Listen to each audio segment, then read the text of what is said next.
Good morning, noon, or night, wherever and whenever you are listening to The Shift. I am your host, Doug McKenty. This episode is recorded on July 28th, 2017. If you like what you're hearing, please help us out on Patreon. That's www.patreon.com/The Shift. For more information, visit our Facebook page at The Shift with Doug McKenty. Join the conversation on Twitter at DMcKenty. And if you want to check out our archives or any other information, check out our website, www.theshiftnow.com. All right, my guests on the podcast today are the dynamic duo of Lauren von Bernuth and Elaine Sharp. Together, they are creating the powerful news source for independent citizen journalism known as CitizenTruth. Lauren has a background as a small business owner and sexual assault therapist. She brings to her journalism a passion to help create an economy that provides equal opportunities to everyone, and a belief that unhealed trauma is a root cause of many social maladies. Elaine is a Jamaican-born American citizen with a particular interest in the impact of U.S. foreign policy and what it has on other countries. His activism started with the Occupy movement and includes a desire to strengthen constitutional rights and the rights of American citizens to be free from government oversight. He is concerned about the college and national debt crises and uses his journalism to hold the government accountable. Together, they are CitizenTruth. For more information, visit CitizenTruth.org. And thank you guys for helping make the shift. Welcome to the program. How's it going today? It's good to be here. Good. Yeah, Thanks you for bet. having I us. was really excited to find you guys. I don't know, I've probably been following you for about 6 months, and I just ran into you on Facebook. The first thing that kind of that I noticed that really clicked with me was trying to do journalism beyond the left-right paradigm. So I wanted to start there. You know, why was that important for you all? I know it's a big part of what I like to do here on this program because I'm just so tired of everybody arguing with each other when there's so many obvious problems, right? Like, let's just solve the problem. For sure. I guess with me, I believe that a lot of people are just like, I feel like everybody's like a bunch of crabs in a barrel, right? With the left-right paradigm. They're always just arguing about we want this and we want that. And people don't realize that they all want the same thing, but they can't see past these two labels, and they just keep labeling each other, and they just keep fighting. Yeah, I feel like a big problem is that people forgot that there's actually a lot of common ground. And, there's this common ground where we all want good health care. We all want good education. We all want, safety. We want good foreign policy, but we're stuck at these divisions of how to get there. And if we stay stuck on these opposite sides, like it has to be this way or that way, we can never actually talk with each other and try to achieve that common ground, which is the end solution, So, and in democracy too, the whole idea is that we all have these different ideas and we come together in pursuit of that common goal of good education. But if we stay so stuck in our own divides, we never can sit down and talk with each other and keep an open mind and try to get to that end goal. Yeah, I mean, I find it almost like a bad habit too when I'm talking to everyone, or just talking to individual people. They're almost so ready to fight, and they're looking for that fight that they're forgetting that common ground. And so, as a people, we just never get anything done. Certainly, that's true in Congress. Yeah. I think I think if you study the history of politics, like after this election. Elaine was a little more politically involved than I was, and then I was in college, and then I kind of stepped away for a bit, and then after this election, I started to really try to understand how this country got into this situation. And if you study the history of our politics, I think you see that really the parties are actually relatively similar in terms of how they respond to the people, and that there's actually studies that have been done showing that then bottom 90, I think it's like 90% really there's no correlation between what the people want and what's happening in government.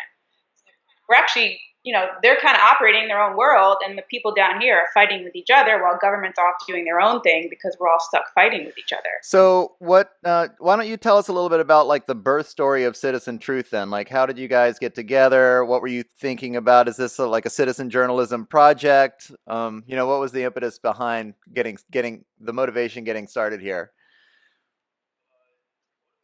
Well, the motivation that originally started, it was like CitizenTruth first started out in different names. Like the first name was, I think it was called the Baseline Project, and that I mean, what would you explain the baseline Well, project? that was like this idea that we were all on this baseline and we were trying to get people back down to the baseline.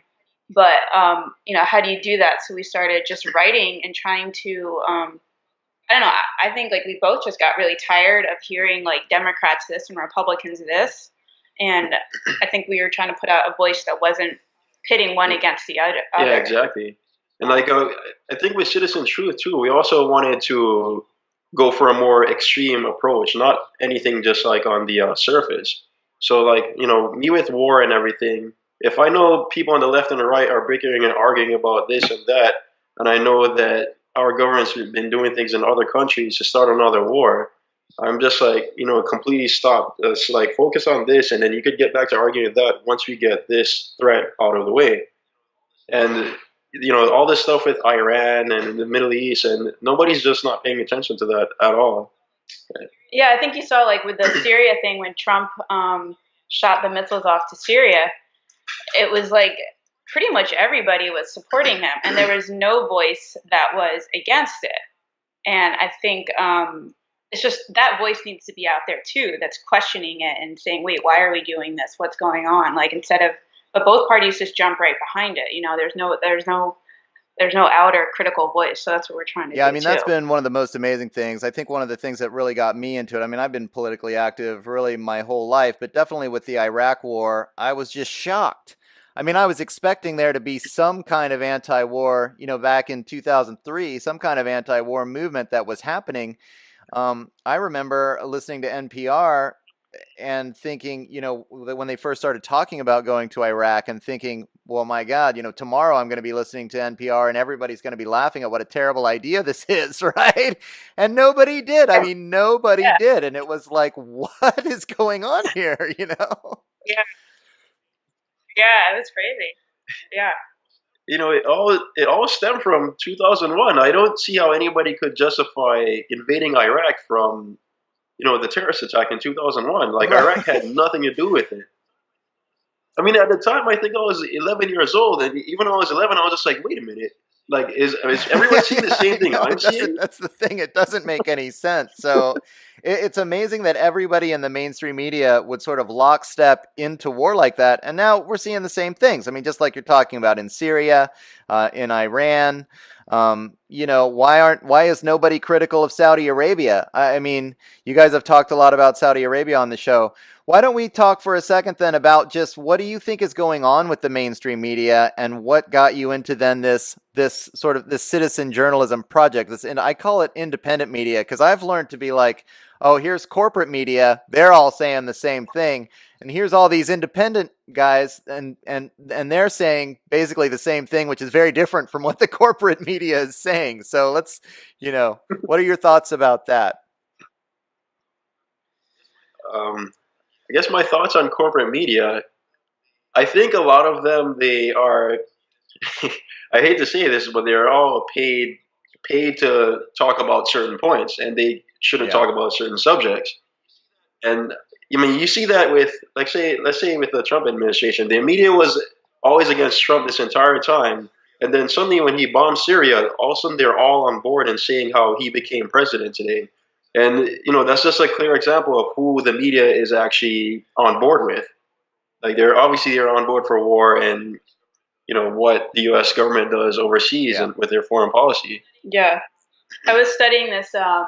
There's this one guy that's he's like a Saudi lobbyist, and he's somewhere on Trump's cabinet. I don't remember what his role is or whatever, but I was so reading up on him, and they were talking about how in December in the Christmas parties in D.C. there's the Republican Christmas party, and then you have the Saudi foreign minister, the Saudi lobbyist, and then you have Fox News, and they're all hanging out together. Right. So they obviously, for one thing, corporate media is profit motivated, right? They can't exist unless they make money. So whatever they do, they have to spin it a certain way to make money, to make it interesting. But then they're also going to the same parties as these politicians. The left does it too.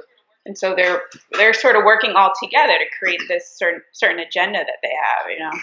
Yeah, and also another big thing I noticed with corporate media, like they are either left or right. You notice that there's no actual corporate media that's just like in the middle and then just looking at analyzing things logically. They're just either Republican or Democrat, left or right. Yeah. They're never in between at all because they know if they actually looked at it at the middle ground, it'll be a really bad thing. Yeah, it's been pretty Yeah. wild from my point of view. I mean, I've been doing some interviews lately. Like let's say, I was interviewing Jason Goodman of Crowdsource the Truth last week, and he was saying he was doing some work on the Clinton Foundation.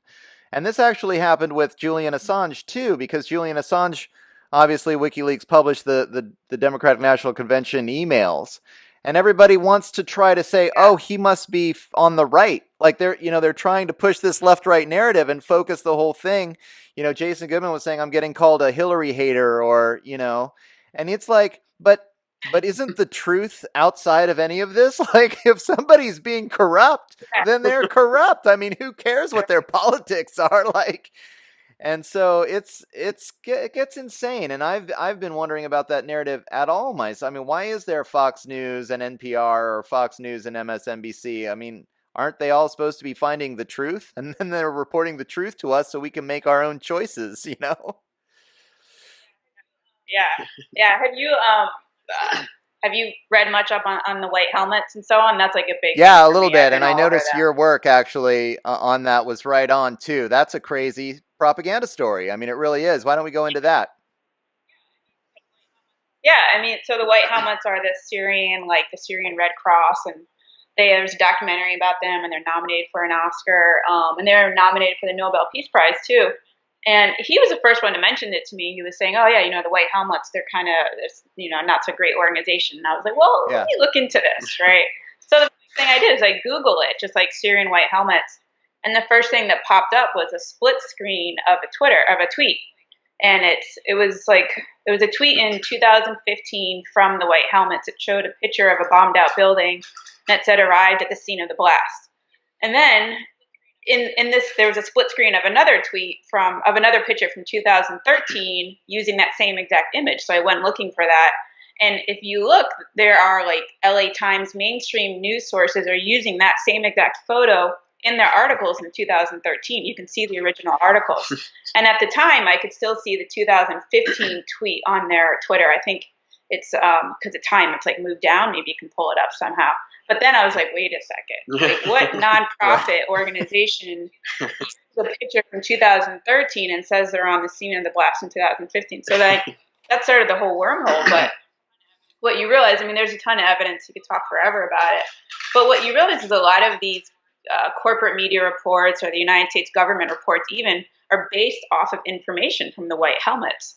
And that's when you start to, I guess, question everything. It just kind of makes you realize you don't really Well, know it, what to it is believe anymore. amazing, and this is I call it like going down the rabbit hole. It seems for different people. For me, it was economics a lot. I've studied economics a lot when I was younger, when I was in college, and then I got older, and I realized that I didn't know where the dollar bill that I spent every day actually came from, and it was like, huh. So I started doing some research into that. Then it was like, well, this is interesting, and so it's funny, like the Syria thing is the same thing. I mean, if you're listening to the mainstream media, the narrative that you get is completely different than what is actually going on. I mean, these guys to this day, I keep hearing, Bashar Assad, the is this horrible butcher. He's killed 500,000 of his own people in this horrible civil war. And then you look into it, and it's like, Yeah, well, it looks like the U.S. funded an invasion. How is that a civil Exactly. war? yeah, yeah, yeah, for sure. I mean, we found a 2005 CNN interview with Assad and Christine Amanpour, I think. And she literally says in the interview, like, Assad, the rhetoric of regime change is coming your way. And Yeah. yeah, I know, I'll be all right. 10 years later, here we are. I know. I don't know if you know General Wesley Clark, Oh but yeah, have you ever seen it's Yeah, just yeah. in this video? And just like that video, I think I remember seeing it back in high school, and that video just cemented everything for me. Like it just explained That everything. one is a big yeah, eye opener. I mean, yeah, talk about going down that rabbit hole. I mean, when you realize that all this stuff has been planned and pre-planned and in the works. Have you guys ever done I mean, what are your thoughts about like 9/11 or the 9/11 truth movement? Have you done any research into that? Because that starts to get, a little more controversial, but yeah. He's Uh, done more, right? Than I I have. I've done a lot of research about it, and I admit sometimes I get depressed thinking about it Mm-hmm. because you knowing what everybody else thinks and what the media says, and then looking into it, I start asking all these questions, and sometimes I'm just afraid to talk to different people about it because I don't know what someone else will think. And just like these glaring holes in the official story, I'm just like, I a lot of times I just keep to myself about it. What are what are some Mm, of the? I'm from New York, so it's like my whole family are in a yeah. sense. It's a he's from the East Coast too, but I've read about it a little bit, but I haven't gone too much into it just because I know how much of a rabbit hole it is. But what are like some of the things that stood out to you about the whole about 9/11 as being kind of odd and Tower 7. I I mean, the strangest thing about it is the buildings falling down at free fall speed without, and I mean, just Mhm. falling straight down in their own footprint at free fall speed. That's a pretty tough, like how does that happen without something else? That's not like if a fire, any architect before 9/11, any architect would have told you that that would have been physically impossible without, that if there's an impact from the side, then the building is going to fall over. It's not going to fall straight down. If there had been the pancake theory, then you would have seen the pancakes. There would have been 100 floors, on top of each other. Instead, the buildings just kind of turned to dust. Um, so, it's pretty sketchy. I think that some of the ways that the Bush and Cheney acted around the whole thing, the fact that they had to be interviewed by Congress together, they wouldn't interview separate. It's like, it's the first thing that cops do is separate you to see if your stories are straight. These guys wouldn't do that. No. And they wouldn't go on the record with what they said. It's like, come on, guys. Yeah. yeah, So, but that is, I mean, yeah, that's a whole other level. And you go down these rabbit holes and you find out that maybe the truth isn't what they're telling you. And the more independent research that I've done, and I've seen you guys doing the same kind of work, that once you peel back the layers of what the corporate media is feeding you, I mean, it's fun. Like you talk about, you're Googling and you'll Google and you'll see 50 articles from the corporate media. And then you'll find that one or two or three articles from an independent press. Like I don't know if you've read Eva Bartlett's work on Syria, but these journalists yeah, that were oh, actually yeah, there, so, and you're reading an article, right, say on the Washington Post, which to me is famous for like, our source is someone from the CIA, someone in the CIA yeah, said that the Russians did it. Oh man, those yeah, Russians, I can't believe it. And then it gets, then it's in the New York Times and then it's all over the place. And then so you're Googling it and you see, oh, the Russians did it, or whatever, Bashar Assad did it.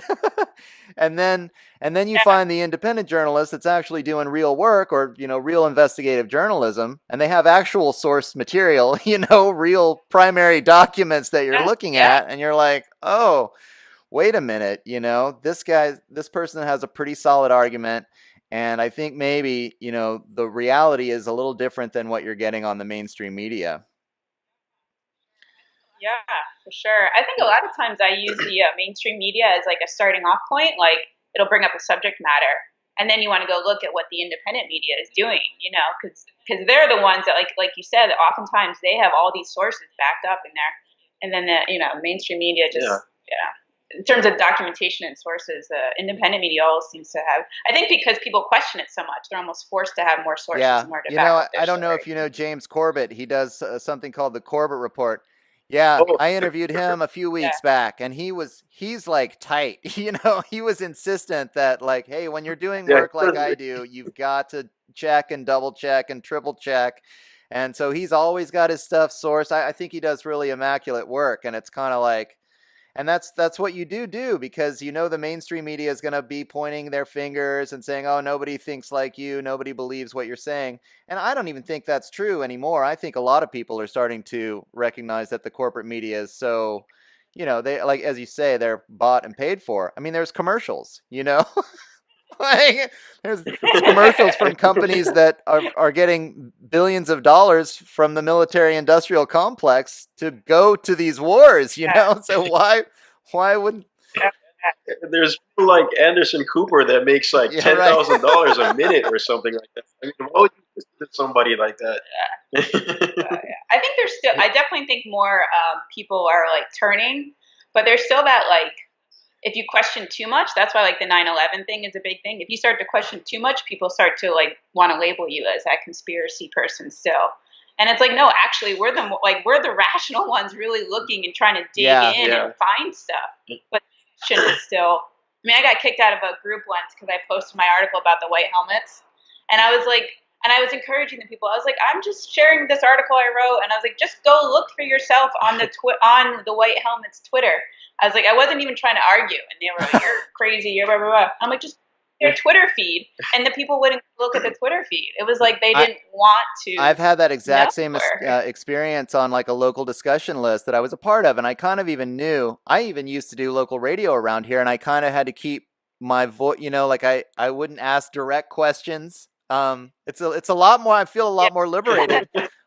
Being on the internet and being able to talk about whatever I want to, because when I was on the radio, it was a little bit like, oh, I don't know if I really want to talk about this on the air. I don't know what the management's going to think. But I was on a local discussion list where I kind of went ahead and opened up and was like, I want to talk about um, this or this or this. And I swear I couldn't get them to, they would be like, you're just talking crazy. And I'd be like, well, what about this article? Can you look at the article? And they'd be like, we don't have to look at the article because we know it's just crazy. And I'm like, well, and at yeah, one point I was exactly. really like, the source of the article was, an MD that had been the editor of the New England Journal of Medicine. And then it had two other like Nobel Prize winning chemists and physicists as sources. And so I was like, okay, what did you read the article? Because I think these sources seem to be pretty sound.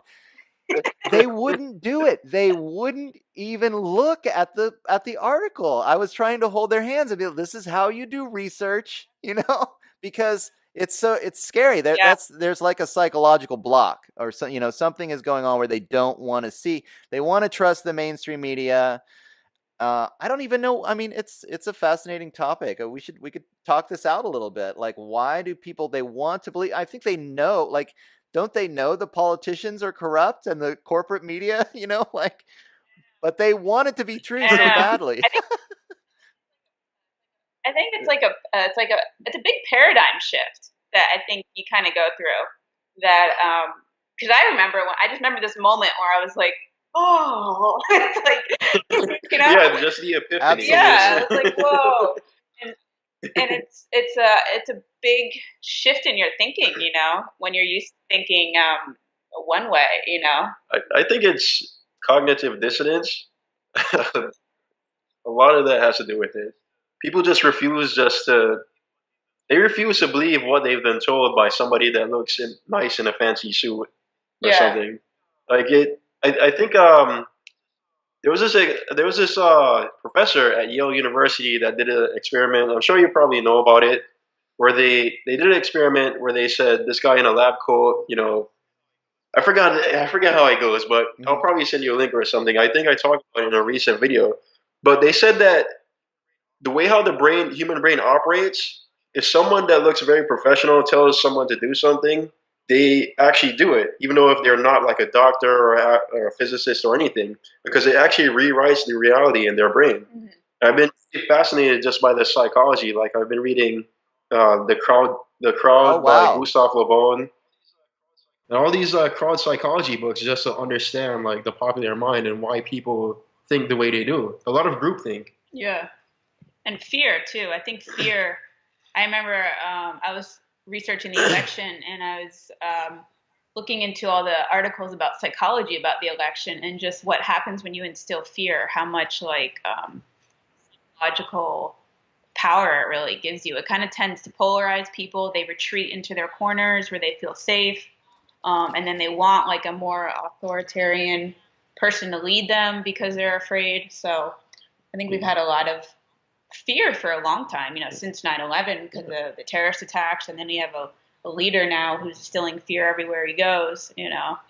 So I think it kind of Sure. corners I mean, the people. constant push for war and the threats about war and the threats of North Korea and what's happening with Russia or China or, I think it does keep the American people kind of in a place where they are not really, they're not really thinking rationally, actually. They're coming from a place of fear and they're not able to just, take a few deep breaths and wonder what the heck is really going on. Because I Yeah. mean, I think what you guys are touching on with your work is that the U.S. actually the U.S. is the one that's the aggressor. In I mean, I Yeah. think that's like the paradigm shift that you're talking about. Actually, is to go, wait a minute, maybe we're the bad guys. Like Yeah. Yeah. And I think that's hard for people to listen to. Also, I like Chomsky a lot.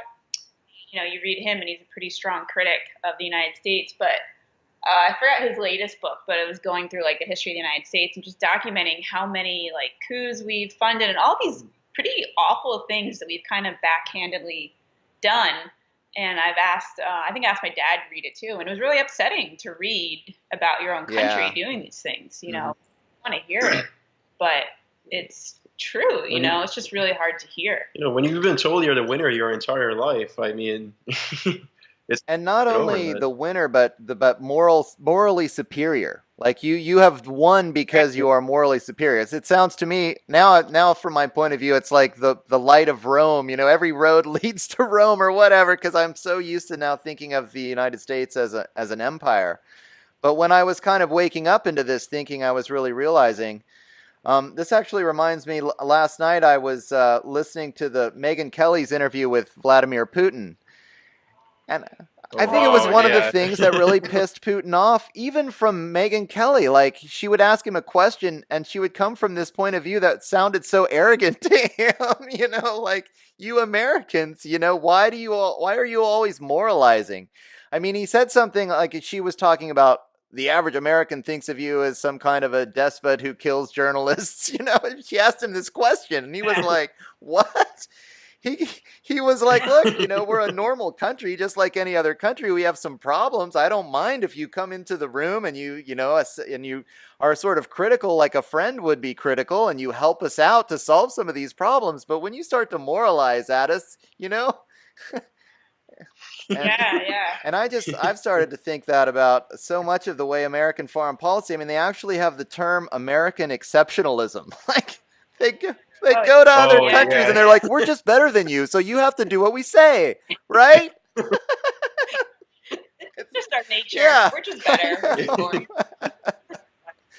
Yeah. Yeah, and then and it's funny too because now like I think in the past like I would watch some of these war movies and you kind of like yeah it's a good movie or whatever. Now you watch it There's and I'm so just much like Right. oh my propaganda. god it's So just much American propaganda. Yeah. propaganda. Yeah, I just did this interview actually with this guy, Tom Secker, who wrote a book recently called National Security Cinema. And he did a FOIA request on just how much they propagandize through the movies. And every movie that they make that uses any kind of military connection, then the military gets the final say as to whether or not. And he had thousands of examples of movies where they were able to twist the movie or change things or, just so that the United States became the good guys, or the anti-war message would be sort of tempered, or the bad guy became a civilian contractor instead of the army, or they just tweak it constantly, these little tweaks in all of our entertainment media, to make themselves out to look better than they really are. So even if you have an anti-war message, and this kind of goes full circle to your talking about, I mean, where is the anti-war message in the United States right now? I mean, it's coming from citizen journalists like yourselves because nobody else is standing up against all the war propaganda anymore. I mean, it's just not happening. Yeah. Yeah, when you do, you get called out by the people that bought the propaganda. I, I think in my last job, when before I moved to Los Angeles, I was in Connecticut. I was calling out the war propaganda in American Sniper. I was just pointing out all these things to everybody at my job, and everyone was just like, "What are you? You're un-American." Blah blah blah. I was like, no, this is stuff from what Joseph Goebbels in Nazi Germany like would have Yeah, loved. yeah, absolutely. Just like, understand. Yeah, that's true. To question your country now is like un-American, but it's, you question it because the government has become un-American. The government is not the American ideal anymore, and so people are trying to Right. question it. But people, so someone said a quote. I forgot how the quote goes, but it was like, if people are so like pledged and devoted to symbols, then they won't be devoted to actually like the truth and justice and stuff. So we're so blindly devoted to these like artificial symbols of patriotism and not actual real like integrity of Mm-hmm. our country and truth and Yeah, stuff. which they do on purpose. I mean, they know. Like you're talking to Rain about Le Bon. I did an interview a few years back about Edward Bernays. Same kind of thing. I mean, he wrote a Oh, book called yeah. On Propaganda. Like these guys are openly talking about how, oh, this is the new democracy, where we manipulate the people so that the elites can do what they want, And you're like, what? Did he just write that? Is that Yeah, it's Yeah. there. All these books are just out there for everybody to read, but people choose to ignore Well, them. that's what's so amazing too, is that the more like you dive into this kind of work, the more obvious it becomes. It really is like the Wizard of Oz. Like you pull away the curtain and you're like, oh, I mean, it's not a conspiracy theory, It's like right in front of your face if you just, stop looking at the bells and whistles. I wonder if you all have encountered this actually, because I encounter this a lot when I'm trying to make an argument, is production value. Like if your production value, which by the way, I think you guys' website looks great. I wanted to plug that because putting that together, you did a Thank great you. job. Because people will nitpick that kind of stuff and be like, "Oh, that that website just doesn't look that slick, so everything that is in it must be wrong," And you're like, "Wait a minute, Right. what about the facts? What about the source material?" Yeah. They won't even look at it. Yeah. Yeah, it's a big one, I think. And unfortunately, because the people that are doing this kind of work are not the corporate mainstream Yeah, they're media, not they're Well, the ones that's without the it's financially. amazing. Yeah, funds. you're not getting paid. You can't, most of it. I mean, this is not my full-time job, So, Exactly. it's a labor of love, and it is amazing that people will be so critical without even being able to engage in the real conversation. What did you think about the chemical attack in Syria that caused Bush or Trump, sorry, to to uh, to do that missile attack? I mean, that was to me, I don't even know. Like it smelled so bad of some kind of really fishy, bizarre setup where suddenly there's oh, the sarin gas attack, gotta bomb the crap out of them, and you're like, what? Yeah, right. And the Yeah, timing was perfect. It's low tide at the yeah, beach. That's what it smelled right. like. Yeah. I mean, I try to look back at the first chemical attack back in 2013 when Obama tried to bomb them because of the same exact thing that happened. And people, Trump and his administration, they said we got to bomb them. And then this whole time I'm saying, where is the evidence? Why isn't anyone investigating this? Like, have you learned from Iraq? Have you learned from Afghanistan? Like, remember what happened there? But no one in the corporate media was talking about this. Nobody was asking these questions at all. Yeah. I think wasn't it Seymour Hersh that did like a big article where he analyzed it? I don't know if you saw that. Did you see I that don't remember. I article? don't recall. Yeah, he Yeah. did. So he's like a Pulitzer Yeah. Prize winning journalist, and he's whistleblown on other things, and so he analyzed it all, and he basically did this whole long article talking about how, you know what it was? He had gotten a lot of contacts in like the U.S. intelligence, and saying how all these people behind the scenes actually knew in the White House that it wasn't Assad, and that his contacts were all telling him that they knew it wasn't Assad, that the White House knew it wasn't Assad, but they went ahead and did it. But I remember a couple of the other things was well, for one, it just doesn't make sense, right? Like, Yeah. why would Assad? And he's winning the war too. Yeah. Why would he Of all, attack I his mean, he own did it people? 2 days after Tillerson was saying, "Yeah, we're not going to take out Assad anymore," and this recent one, but the one in 2013 was even more bizarre because the UN had just shown up to. Oh, now's a Yeah. great time to slip in some chemical weapons attacks while the UN inspectors are here, so they can just watch it happen. I know. I mean, that's the biggest thing that makes you really have to question. Like, he's got to be the stupidest person in the world, even if he is doing these chemical attacks, to do it right now. I know, and even then, John Kerry back in 2014, when Assad gave up all the chemical weapons, they confirmed it all over in the news organizations on Twitter. They confirmed it everywhere that he gave them up, and yet they still want to bomb them after he supposedly gave everything up. I mean, you all confirmed that he gave these weapons up. Yeah. When you dig into it, there's just more and more little things like, I mean, I remember that, a lot of the evidence came from the white helmets for, they're the ones Of that were course, reporting yeah. They're really that. trustworthy. Yeah. And then I Really know trustworthy. one of the main doctors that was tweeting and giving evidence was actually on trial in England for kidnapping, for being part of a terrorist network that kidnapped British journalists. And his brother were on trial. And then they were let go because they couldn't get the witnesses to testify. But it's just, you start peeling all those things back and adding them together. And, the story that made the most sense was that the terrorists actually had their own weapons, and then Russia or whoever dropped Syria. Syria dropped a bomb on them, and then happened to hit their own weapons and explode. Made more sense. I mean, we know that the rebels have the capabilities of making weapons because back in 2013 with Jasmine de la Ponte, the French UN inspector, they had videos of all the tunnels underneath. I forget where the last chemical weapon attack happened, but they found this weapons cache of all these weapons that they have, homemade bottle rockets. They have videos on Live Leak with these rebels shooting off these weapons back in 2013. And with that evidence out there, back from so long ago, they didn't ask these questions after this year's chemical attack at all. They just we had to bomb them right away. Yeah. Forget about the Well, evidence. that's From before. one of the things I guess that's a big red flag for me is, as you say, no one seems to be learning from the past. Like the Iraqi weapons of mass destruction weren't there. And so why, how do we know that Syria has chemical weapons again? Like why, and how the American people can be so manipulated by the corporate media. It actually blows my mind that they really just don't have a long enough attention span.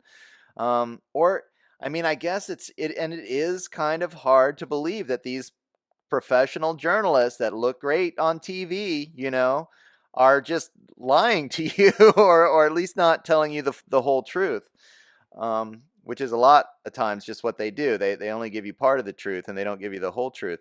So what do you think has been going on with the whole Russian scenario lately? I mean, not only do we have this whole, Russia hacked the election thing happening, I actually had a kind of a one of those epiphany moments in 2013 when Putin arranged the deal. I mean, the United States was ready to attack Syria. And then Putin said, well, here's this deal I made with Assad that he's going to give up all of his chemical weapons if you don't attack. And it was like, I think it shocked everyone. Like everyone in the world was shocked and stunned. And then the United States just couldn't attack anymore because he gave up his, it was like, I know you're a boxer, Lawrence. I do Tai Chi, which is the very opposite way of fighting, but we have a saying that softness always overcomes hardness. And so it was like Putin doing something that was so soft that no one could attack. I mean, how could you attack that without obviously being in the wrong, And I thought it was just brilliant. And I've actually had a different take on Russia since then. Maybe a little more of the Oliver Stone perspective, where it's like, I'm not sure that these guys really are the bad guys. I mean, I'm not saying Putin is a saint or anything, but, compared to the aggression that you see from U.S. foreign policy, so what is going on with what are your feelings about the Russia and hack the election kind of thing and all this collusion and what's been going on with the DNC and all of that? I mean, it's just gotten so crazy. Oh, the whole thing with Russia, I feel like the thing that happened in the DNC, they got caught with their foot in their mouth, and they basically, I think they needed someone as a scapegoat. This is just what I believe, and they needed someone as a scapegoat. So Russia was like an obvious scapegoat because Russia and the U.S. they don't have really good relations because stuff with the 1980s in Afghanistan and the Middle East, there's some bad history there. So obviously Russia is like a really good scapegoat. And, they want to go after Russia too because of the stuff with Syria. Russia is the only opposition that they have that's blocking, keeping the U.S. out of Syria. That's their biggest threat in Syria. Mhm.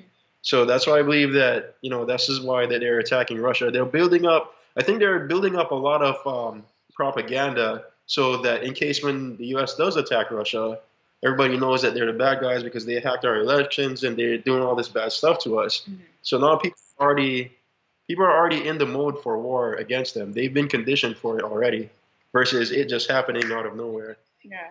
I think like we're pretty similar in terms of how we view it. I view it a little bit like I think Russia was involved in our elections. I don't think that they are like the devil. I don't think that like I think we have a lot of other problems with our elections in terms of like corporations and mega billionaires really buying our elections. It's not all Russia.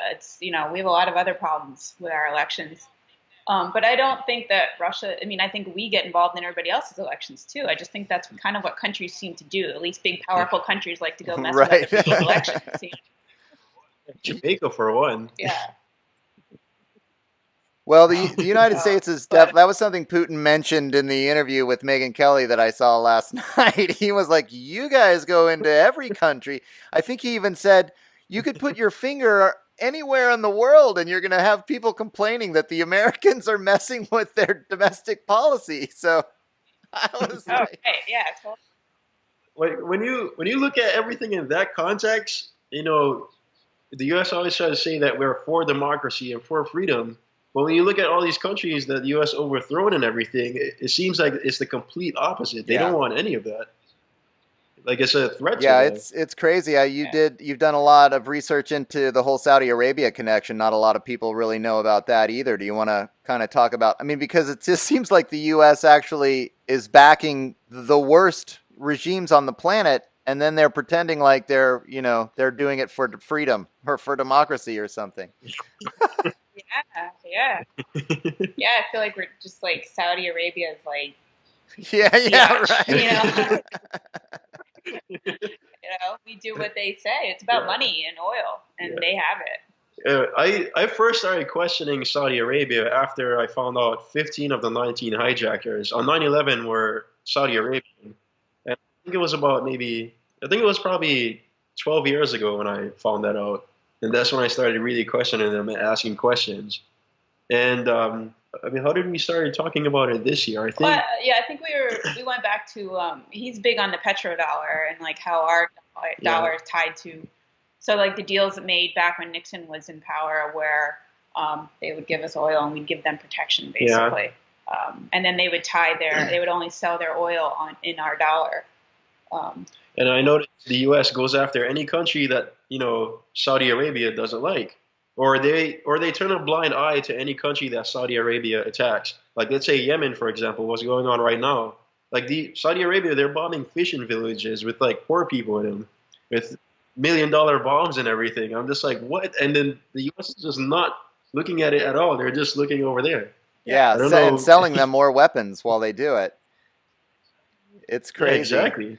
Did you know that like both Saddam Hussein and Gaddafi in Libya were both talking about shifting from the petrodollar right before they got bombed? Like that's pretty much the no-no. Like all the rest of it is kind of smoke and mirrors. But when you look at at who's using that dollar and what's going on with the dollar as the world reserve currency, that's when you find out. I mean, that's the real driver of all of this. I mean, that's why I think right now they hate the Russians, really, because the Russians of the BRIC nations are getting together and they're creating this alternative international currency to combat the petrodollar. And so once you get that petrodollar thing, like once that clicks in your brain, I think you start to understand foreign policy in a totally different way. I've just learned to think of it as it's just that colonialism never really stopped, I mean, that's what I really realized. The World Bank and the International Monetary Fund and the system of central banks that are all connected, that's just modern colonialism. They go in, the first thing they did in Libya when they bombed Libya and the quote unquote rebels took over, the first thing they did was they started a central bank that was connected to the World Bank and the International Monetary Fund. I mean, just like that's why they were pissed at Gaddafi, because he was independent from all of that. So, I mean, that's what you're seeing. We all get taught, oh, Gandhi happened and India was liberated and now, there's no more colonialism. We're all done with that. But when you look at the finances and these big transnational corporations, they're still going to the same places. I had an epiphany one time, like British Petroleum and Cargill Corporation, those are basically owned by the Queen of England.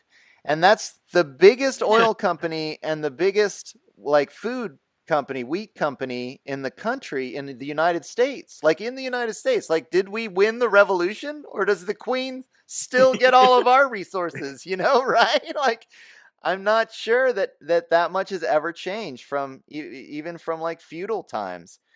So it's definitely crazy. I mean, it's a crazy rabbit hole that you go down once you can break away from that, that corporate worldview and start to really analyze things from this independent perspective.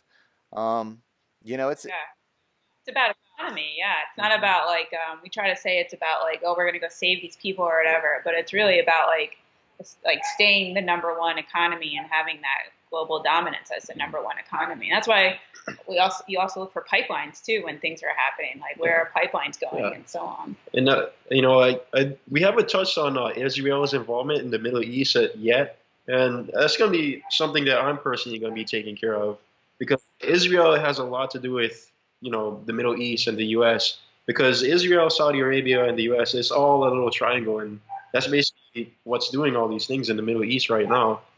And I really wanted to talk about them later in another video. Yeah, it's interesting. It's hard to it's another one that's hard to discuss, kind of like the 9/11 thing, because once you get into talking about Israel and you get into, I mean, you can get nailed as being anti-Semitic, and it's just becomes so sketchy. And it's like I actually I very rarely delve into those waters either, because it's just like, God. Yeah.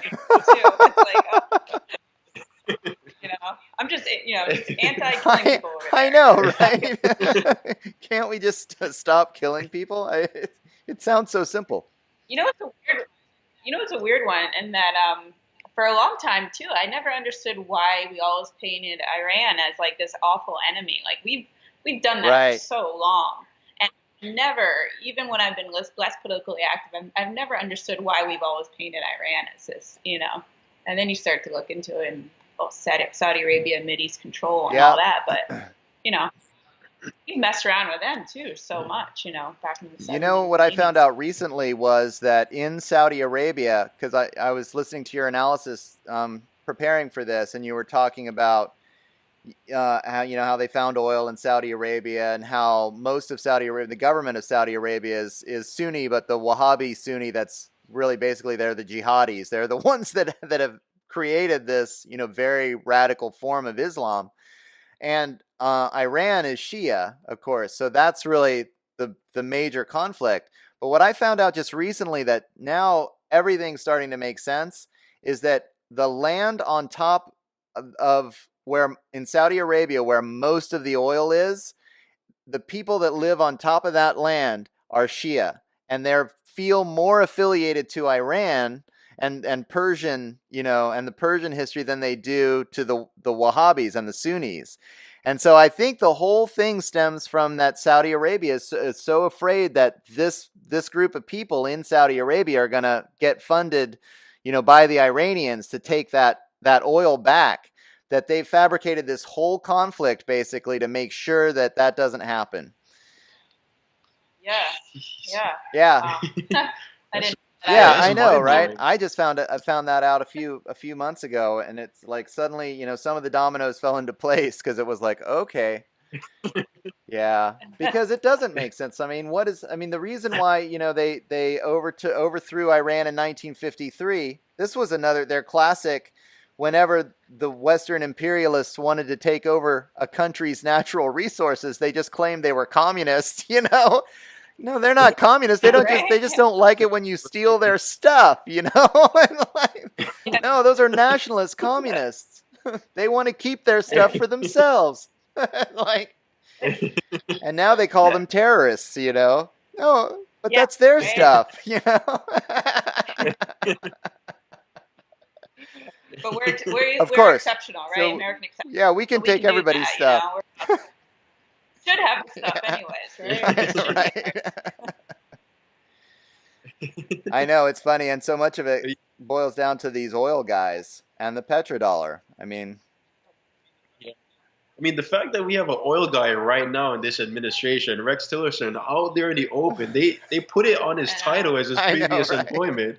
Yeah, department. Yeah, I mean, I was surprised that they did that on CNN and MSNBC, that they put his previous title. I was like, wow, it's just out there now. yeah. I mean, Yeah, you put an oil man as head of the State Department. It's like, okay, that's obvious. Our oil, foreign policy based on oil. Right. Like, Yeah, it is crazy. I mean, I still don't think that Trump is as bad as the Bush, Cheney, Rumsfeld years. I mean, that was bad. You know, Bush, Cheney coming from Halliburton, and they were just such the old school military industrial people, with all the deep state connections. You know, that was like, oh my God. I mean, that's where you look at them and you can believe that they would pull a 9/11 just to get people to, start this major war on terror so they could make mega bucks, take over the Middle East. but but then, and I think that Trump, I mean, I don't know. I don't know if people win the elections with these electronic voting machines these days. There's no way to even double check, if the elections have any integrity at all, which is that's the other thing, that like the real story is not did yeah. the Russians hack the American elections? It's that the American elections are so hackable, like why don't we just fix yeah, that first? Go back to paper ballots yeah, and make it to where we can tell who we voted for, right. But so I think that people, you're given a choice between the lesser of two evils, and Hillary was just so corrupt. I think people voted for Trump just because they were hoping that he really was going to drain the swamp. But I mean, the same thing happened with Obama. As soon as he got into office, you see the cabinet picks, and it's like, oh yeah, the oil guys, the Goldman Sachs guys, the Council on Foreign Yeah, Relations people, the same as it ever was, when the presidents pick their yeah, cabinet, that's when it's like we have to get rid of the left right paradigm, because these rich guys, they don't use the left right paradigm either. They use the top down paradigm, and they don't care if it's Obama or Trump or Bush. They're going to get their way. right. Exactly. Yeah, um, Carol Quigley, you remember it back in 1992 with Bill Clinton? He was thanking Hmm. Carol Quigley. I'm working on a video right now talking about him specifically, because what his philosophy basically shaped the entire American political system of how it Right. is today. Like, Republicans, Democrats, they're not really that different. They're basically the same thing. You could vote and change for a different face, but the same policies and the same ideals are going to be the same no matter what. yeah. Have you seen the documentary Requiem for an American No. Dream? It's a Oh. Noam Chomsky documentary, so he kind of walks you through like 10 parts, and it was really what like kind of opened my eyes to the whole left right thing, because what it does is he basically breaks down like neoliberalism and how that's taken over in our Hmm. country and all that. But what he talks about is that like in the 60s we had this huge uprising, like this upswelling of greater democracy and all that.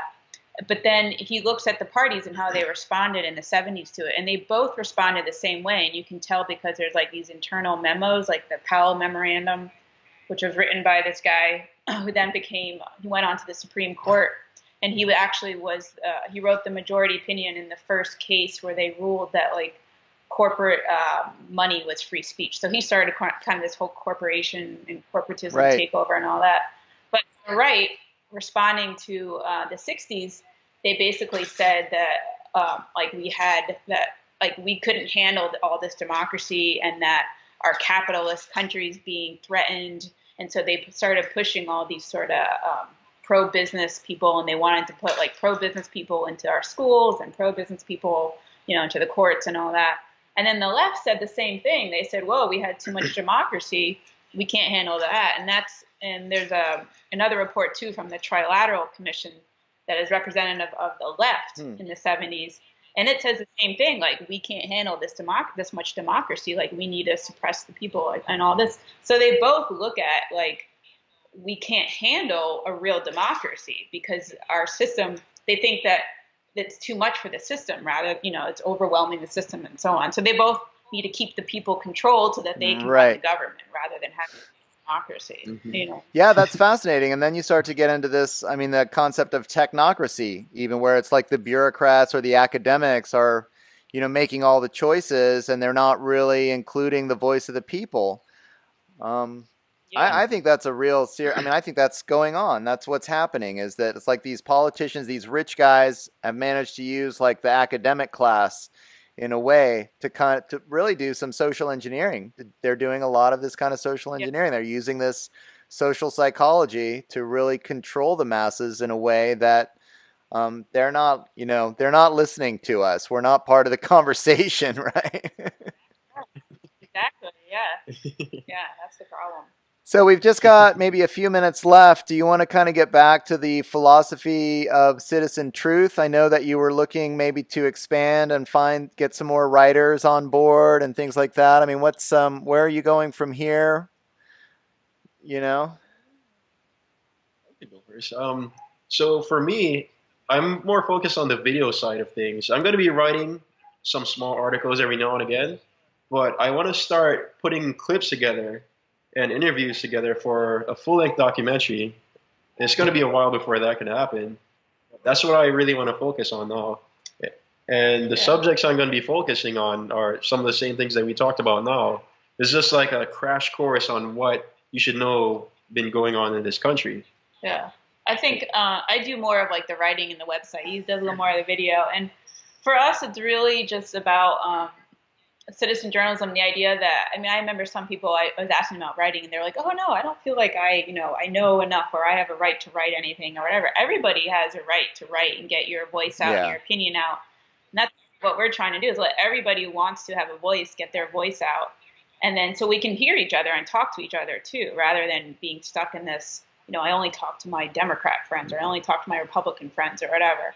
So we're trying to bring in anybody that wants to get their voice out. When you write, anybody can write. You just have to back up what you say, with sources, and anyone can do that. I mean, there's actually been times, I think, when they're talking about the Syria chemical attack, and they asked the government what their evidence was, and they said that it was based on open source evidence, which basically is just Google, which is right. What we can all do.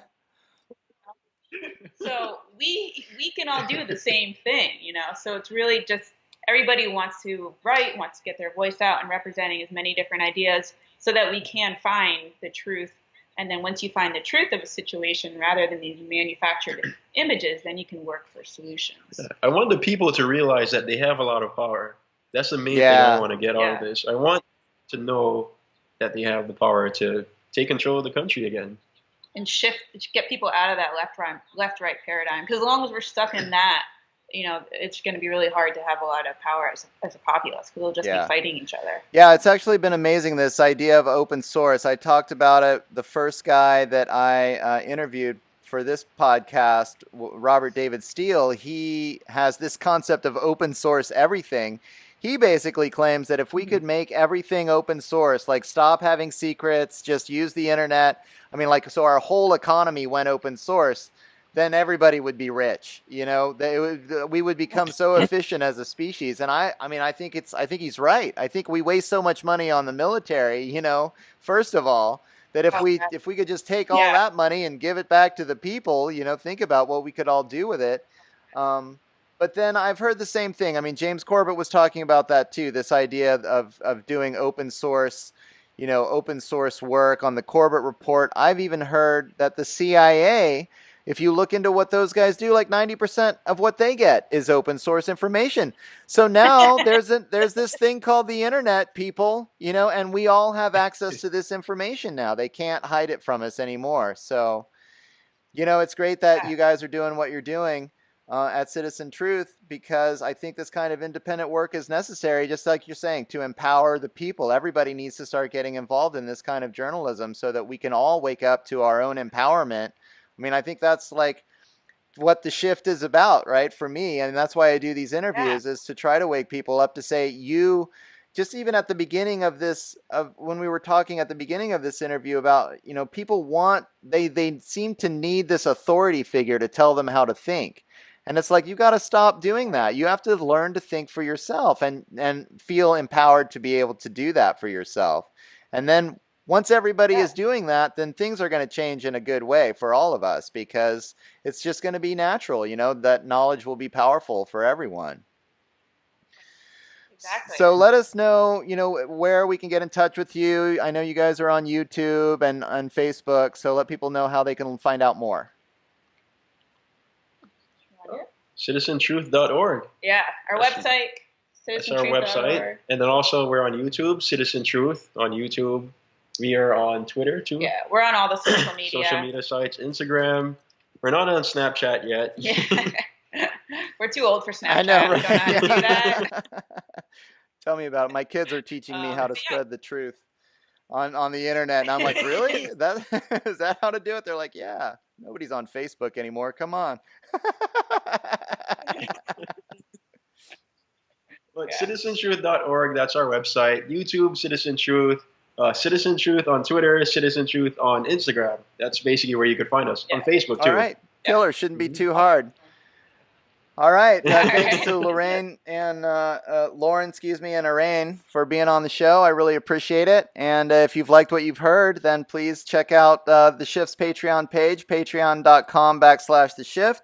If you want to find out more about what's going on in this podcast, go to my Facebook page at The Shift with Doug McKenty, on Twitter at @DMcKenty, or on the web at www.theshiftnow.com.